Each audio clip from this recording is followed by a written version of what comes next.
Ladies and gentlemen, welcome back to the Indie Zone. My name is Kathy. The Idaho State Police, who were instrumentally involved in the investigation of the crimes at 1122 King Road, have released a total of 5 separate sets of documents and or photographs from their investigatory files into the crimes at 1122 King Road. The latest document release consists of over 2,300 separate pieces of paper of documentation and or photographs. The latest batch of documents from the ISP have been eye-opening, to say the least. Amongst other things,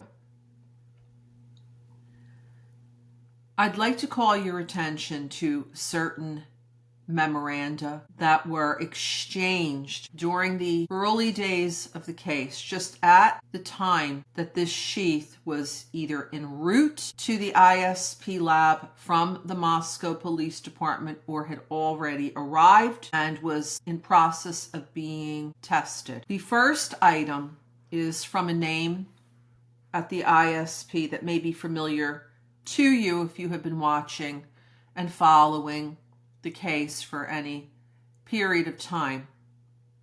Rylene Nolan, who testified during pretrial on January 23rd, 2025. This was the day that there were a series of hearings before Judge Stephen J. Hippler dealing with multiple defense motions to suppress evidence, and also some testimony was taken relative to the defense's motion for a Franks hearing, all of which were denied by Judge Hippler. Rylene Nolan was the second person to take the stand that day and be subject to examination by Mr. Kohberger's attorney.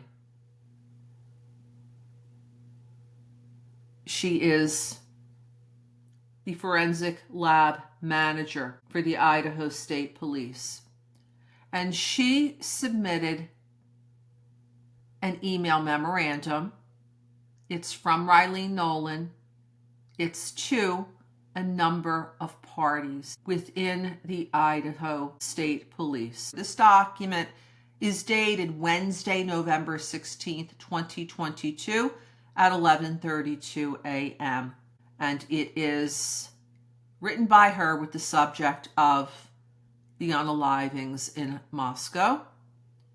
And it states that as of right now, the sheath is their only item of evidence. They have no other evidence, is what we are being told. We have had some recent developments in the last few days. This is a Moscow Police Department case.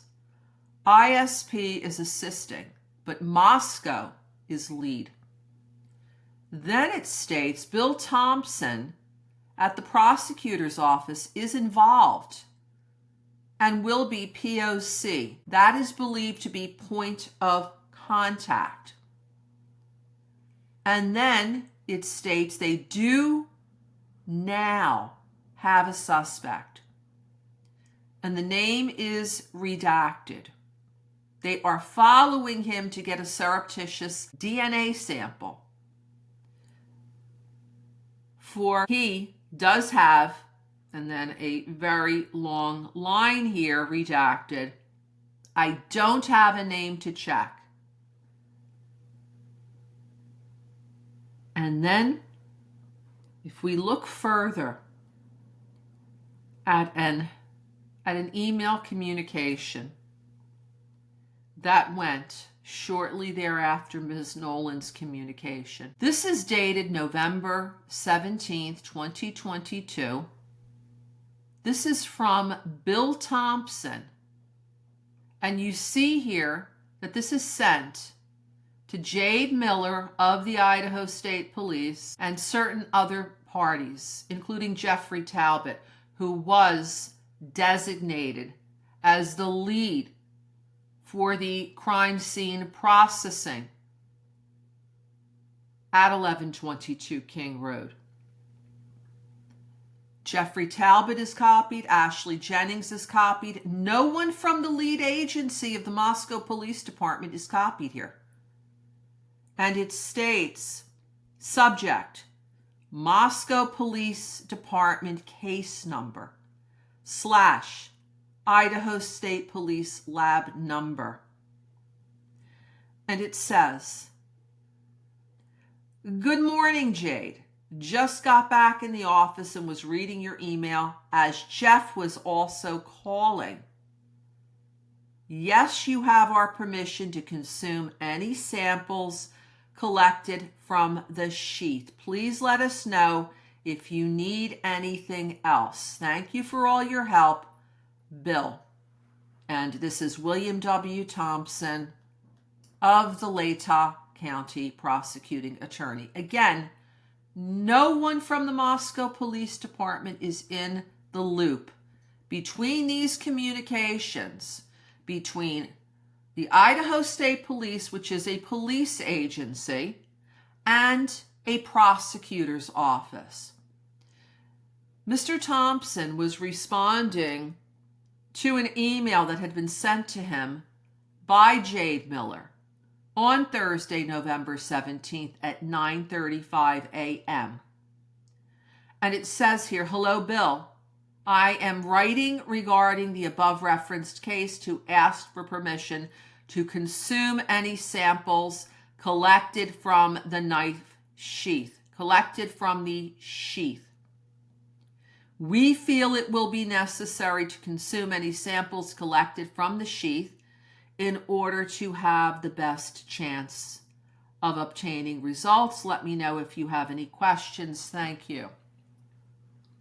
So if I could interject some comments, some opinions, some speculation, some thoughts. In addition to the lead police agency being completely out of the loop here, it appears that what Jade Miller was asking Bill Thompson directly, copying no one else, was if she could have Mr. Thompson's permission to consume all of the DNA, leaving purportedly nothing left for someone else to test.